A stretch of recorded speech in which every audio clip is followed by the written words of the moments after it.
মিলছে না ইন্টারনেট পরিষেবা, আর তার জেরেই প্রায় বন্ধ ভারত বাংলাদেশ সীমান্ত বন্দর পেট্রাপোলে পণ্য আমদানি রপ্তানি। ফলে কয়েক কোটি টাকা ক্ষতির আশঙ্কা। সীমান্তে দাঁড়িয়ে হাজার হাজার পণ্যবাহী ট্রাক। ভারত বাংলাদেশের মধ্যে সম্পর্কের অবনতির কারণে পেট্রাপোল বন্দর দিয়ে বাণিজ্য কমতে শুরু করেছিল আগেই। তবে এবার যেন সেই আমদানি রপ্তানিও প্রায় থমকে যাওয়ার মুখে এই ঘটনায়। জানা গিয়েছে, গত 7 দিন ধরে বসে গিয়েছে শুল্ক দপ্তরের সার্ভার। ফলে ইন্টারনেট পরিষেবা ব্যাহত দেশের বৃহত্তম স্থলবন্দর উত্তর 24 পরগনার পেট্রাপোলে, যার ফলে বাংলাদেশে পণ্য রপ্তানি কার্যত বন্ধ হয়ে গিয়েছে।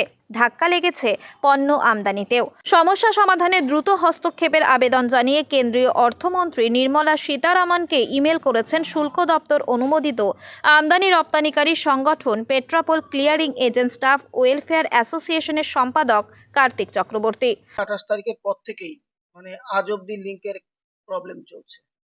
আমাদের কাস্টম অফিসাররা কিছু ট্যাব নিয়ে ওয়াইফাই এর মধ্যে দিয়ে কাজ করছে, কিন্তু দেখা যাচ্ছে বেশিরভাগ কাজ হল্ট হয়ে পড়ে আছে। আমরা 28 তারিখের পরে যে রপ্তানিগুলো করছি, ফিজিক্যালি গাড়ি হয়তো যাচ্ছে, কিন্তু অফিসিয়ালি কোনো এক জায়গায় আটকে যাচ্ছে, যেটা ম্যানুয়াল প্রসেসে এখন আমরা এক্সপোর্ট করছি সেই জায়গায়। সেগুলোকে আপডেট করতে গেলে এই লিঙ্কের বিশেষ সাপোর্ট দরকার আছে। এক্সপোর্টারদেরও একটা বড় অস্বস্তি আছে যে ইজিএম হচ্ছে না, যেখানে এক্সপোর্ট জেনারেল ম্যানুফ্যাকচার বলা হয়। ইজিএম হচ্ছে মানে ফাইনাল বার্তা যে রপ্তানি হলো। লেট এক্সপোর্ট কাস্টম যেটা করে সেটাকে কাস্টমের অ্যাঙ্গেল থেকে গাড়ি ছেড়ে দেওয়া হলো, কিন্তু ক্রস বর্ডার হওয়ার ক্ষেত্রে এই ইজিএম একটা মাস্ট, কিন্তু ইজিএমটা করতে পারছে না।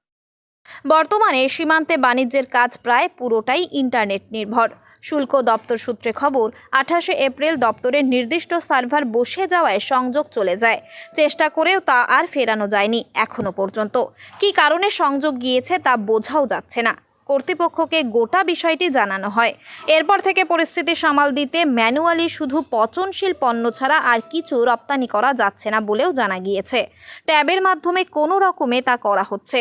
সংগঠনের সম্পাদক কার্তিক চক্রবর্তী বলেন, কেন নেট সংযোগ ফিরছে না তার সদুত্তর মিলছে না। কোটি কোটি টাকার বাণিজ্য ক্ষতিগ্রস্ত হচ্ছে, তাই অর্থমন্ত্রীকে হস্তক্ষেপের আর্জি জানানো হয়েছে। বিষয়টি নিয়ে তৎপরতা শুরু হলেও এখনো পর্যন্ত ইন্টারনেট পরিষেবা ব্যাহত বলেই জানান তিনি।